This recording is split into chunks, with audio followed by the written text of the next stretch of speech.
Hello all. I wanted to do a kind of experiment. I wanted to see about intermixing two JavaScript frameworks. The first one was SnapSVG, which is an Adobe product, and then KnockoutJS. KnockoutJS I actually use on my sites, and that can be found at knockoutjs.com.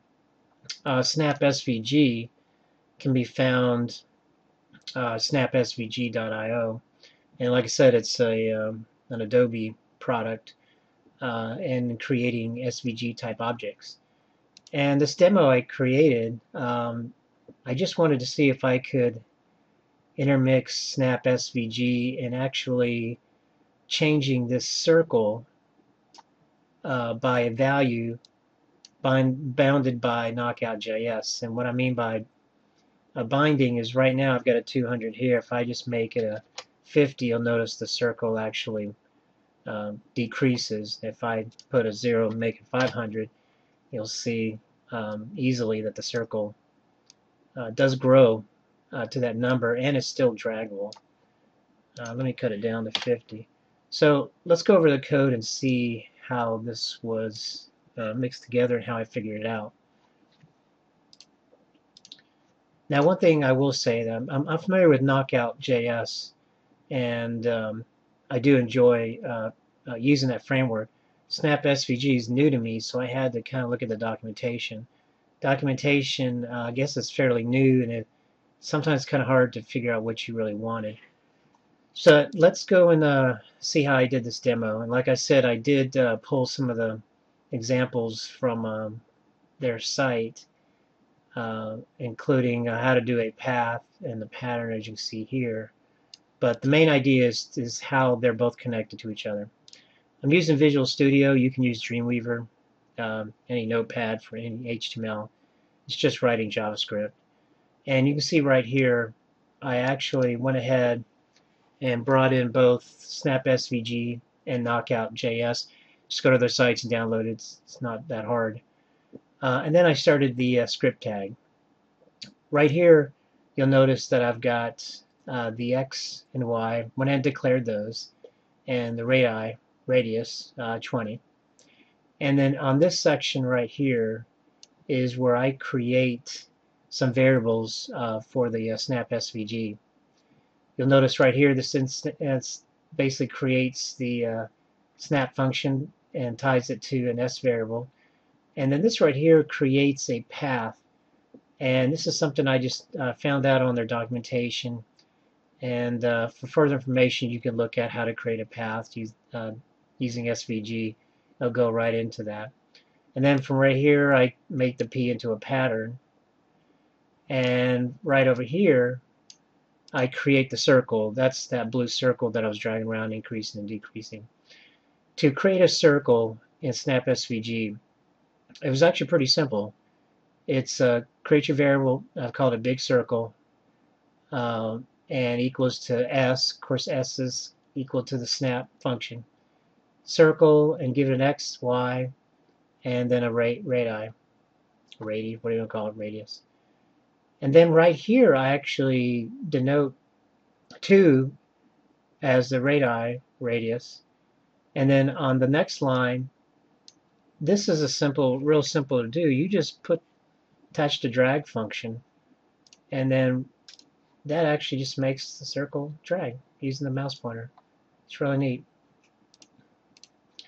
After that, I went ahead and connected that fill. Remember the fill pattern that was created over here right into the circle. This function right here, all it does is it grows the circle to whatever number is included during this function right here. And I'll go over this function and how it exists. But it's pretty neat. All I had to do is use the animate, and this is the number for the how big the circle will grow and the animation speed. Right here is the Knockout.js. It's where the view model is being declared. But before I go into that, I wanted to go up here and show you guys the HTML portion. And you'll notice that this form, which is the input object of the form. That's of course right here. This actually has a name, circle number, and it also has a data bind. And the data bind, using KnockoutJS's data bind here, is the value is number it, and the value update is after a key down.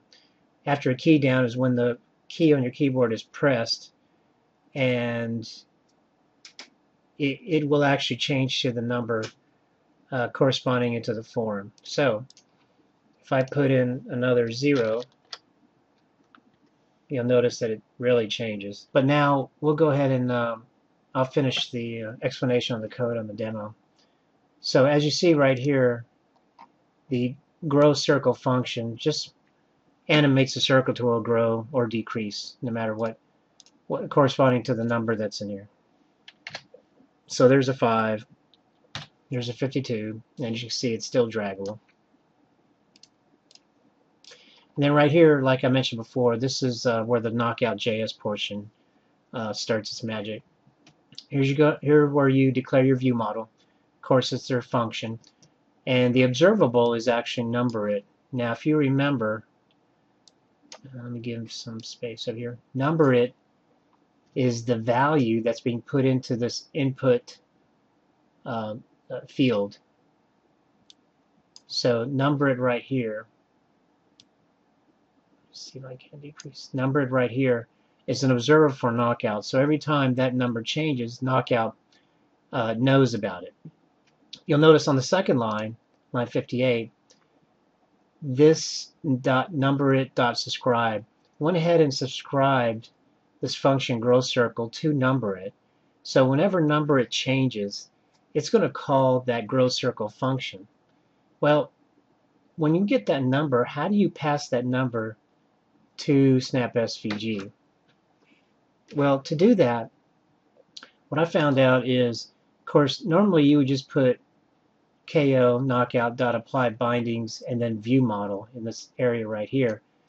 But upon researching and looking at a little more how to do things, creating an instance of that view model and then passing that instance, now the connection is placed.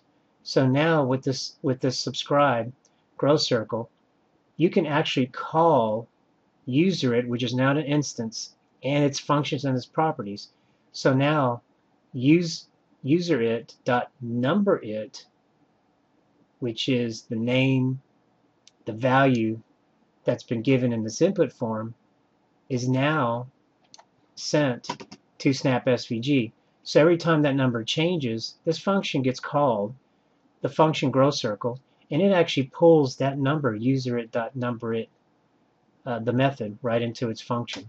So, like I said before, if you change this number, what happens is